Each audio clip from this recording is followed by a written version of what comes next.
Assalomu alaykum hurmatli partisizlar. Sizlardan yana bir bor yordam so'rab chiqamiz. O'tgan safar Bekbar akani bolalari bu yordam beribdilar. Shahnoz opamga kiyim-kechak, pulni hamma narsadan yordam berishgan. Bekbar akani bolalari, Abdusa akaning bolalari pulni yordam berishgan. Alloh rozi bo'lsin ukalarimizdan. Bu opamning ozgina sharoitlari og'ir, shu qiynalib qolganlar hozir mana bu yerda kredit kvartira pullarini to'lashlari kerak bo'ldi. Opam hozir qiynalganlar ancha. Opamning 4 ta bolalari bor. Yoshligimdan o'zi taniyman opamni. O'zlari ancha hozir qiyin ahvolga tushib qolganlar. Hozir kvartira turgan joylarida chiqib keting deyilyapti. 2 oylik puli uje to'lamlar ham shuncha o'tib ketadi. Ham hozir bugun o'zi so'rab berilgani uchun bizga to'z Akbar akam o'zlariga telefon qilganlar. Yig'ilib Akbar akam o'zlari ishlari bo'lib kelolmay qoldilar. Bizdan jo'natdilar. Opam oldilari keldi. Hozir kvartirani chiqarib deyishyapti. O'shanga hozir moddiy yordam kerak bo'ldi. Ro'za oyida kim yordam qilish kerak, ehson qilish kerak odamlar bo'lsa, bularga yordam berishlarini so'rab qolamiz.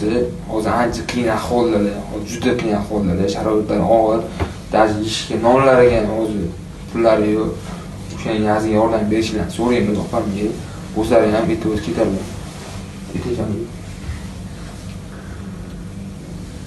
Oldingi safar kelishganda 2 oylik ijaradan qarzim bor edi.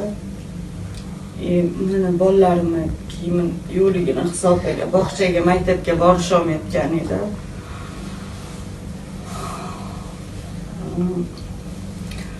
Yaqinda Bekbar akadan mana shu Bekbar akadagi opalar, ukalar, bolalarimni hammasini kiyintirib berishdi.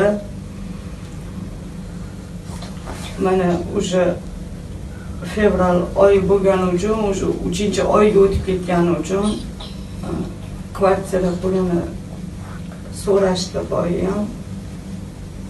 To'g'ri, o'sha shu darajada qilgandan keyin men telefon qildim Akbar akaga yordam bering.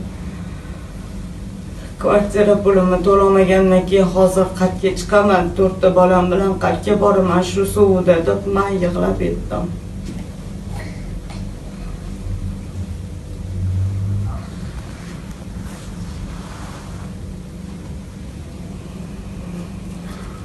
Hozir o'zlarini aytolmayaptilar, hozir hayajonlanyaptilar. O'zlarini aytolmayaptilar, ichlarida dardlari ichlarida o'zlari aytolmayaptilar. O'shanga sizlarni ehson qilishinglarni so'raymiz ro'za oyida, agar qo'lidan kelsa ehson qiladi.